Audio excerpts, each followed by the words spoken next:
అందరికీ నమస్కారం.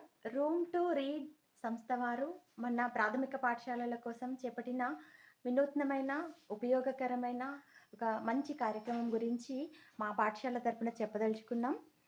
మేం మాధవరం 2 తాండూరు మండలం మంచిర్యాల జిల్లా నుంచి ప్రాథమిక పాఠశాల. మనకి మొబైల్ స్టోరీ బుక్స్‌తో పాటు చాలా పెద్ద పెద్ద చార్ట్స్ గోడకి అంటించే విధంగా చార్ట్స్ ఇవ్వడం జరిగింది.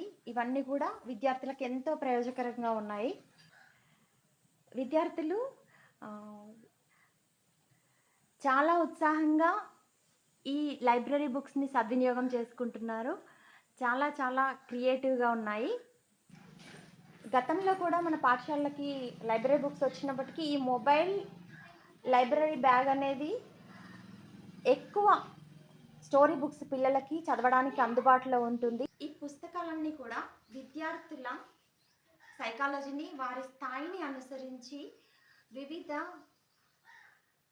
స్టాండర్డ్స్‌లో అంటే వివిధ రంగుల్లో మనకి ఇవ్వడం ద్వారా వారి యొక్క భాషా సామర్థ్యాన్ని తగినట్టుగా వారికి విభిన్నమైన భాషా స్థాయిలను పరిచయం చేసిన వాళ్ళం అవుతాం.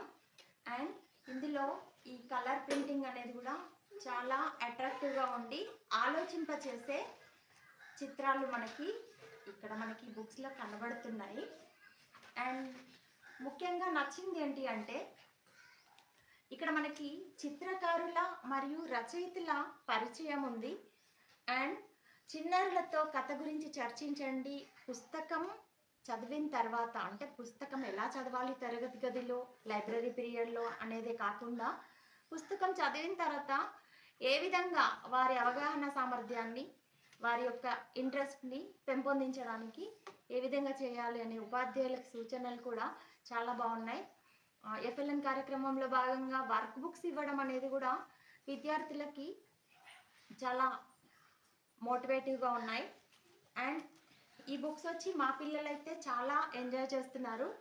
అండ్ కొన్నింటికి ట్యూన్స్ కట్టి పాడుకోవడం కూడా జరిగింది.